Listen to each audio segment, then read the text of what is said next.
हर महादेव। मैं पंडित विपिन कुमार आदिदेव ज्योतिष केंद्र से आपसे बात कर रहा हूँ।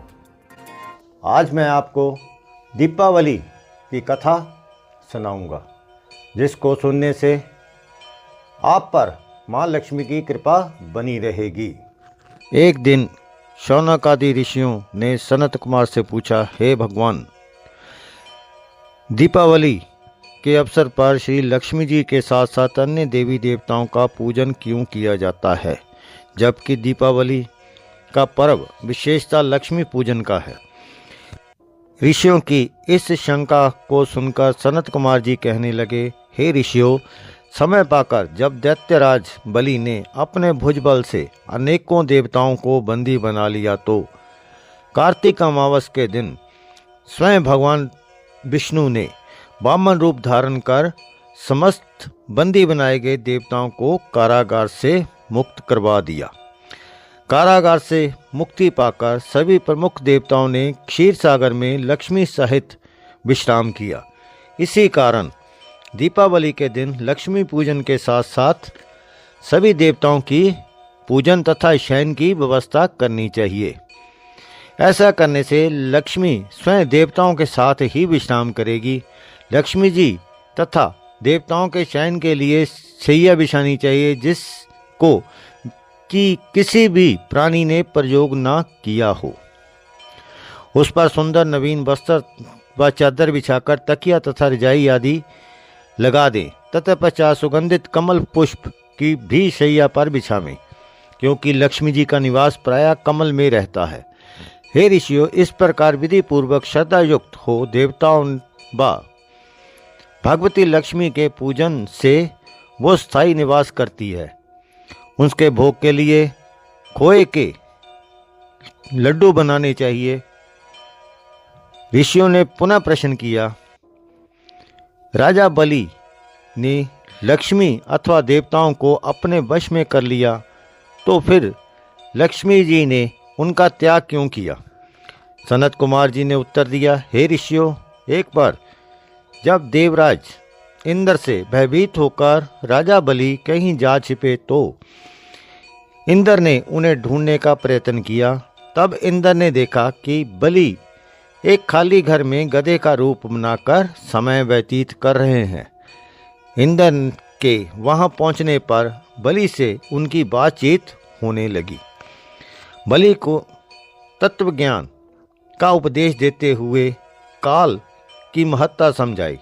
देवराज इंद्र और दैत्यराज बलि में बातचीत चल ही रही थी कि उसी समय दैत्यराज के शरीर से अत्यंत दिव्य रूप वाली स्त्री निकली। उसे देख इंद्र ने पूछा, हे दैत्यराज, तुम्हारे शरीर से निकलने वाली यह आभा युक्त स्त्री देवी है या असुरी है या मानवी? राजा बलि ने उत्तर दिया, हे देवराज, ना ये देवी है, ना असुरी है, ना मानवी है। यदि तुम इसके संबंध में अधिक जानना चाहते हो तो इसी से पूछो। इतना सुन इंद्र ने हाथ जोड़कर पूछा, हे देवी, तुम कौन हो और दैत्यों का परित्याग करके मेरी ओर क्यों बढ़ आ रही हो? मंद मंद मुस्कुराते हुए वह शक्ति रूपी स्त्री बोली, हे देवेंद्र, मुझे ना तो दैत्यराज प्रहलाद के पुत्र विरोचन ही जानते हैं और ना उनके पुत्र ये बलि ही। शास्त्र वेता मुझे दुर्सहा, भूति और लक्ष्मी के नामों से पुकारते हैं, परंतु आप तथा अन्य देवतागण मुझे भली प्रकार से नहीं पहचानते। इंद्र ने प्रश्न किया, हे देवी, जब इतने दीर्घ काल तक आपने दैत्यराज के पास वास किया, तो फिर अब इनमें कौन सा दोष उत्पन्न हो गया जिससे इनका परित्याग कर रही हो? साथ ही ये भी बताने की कृपा करें कि आपने मुझ में कौन सा ऐसा गुण देखा है जो आप मेरी ओर अग्रसर हो रही हो।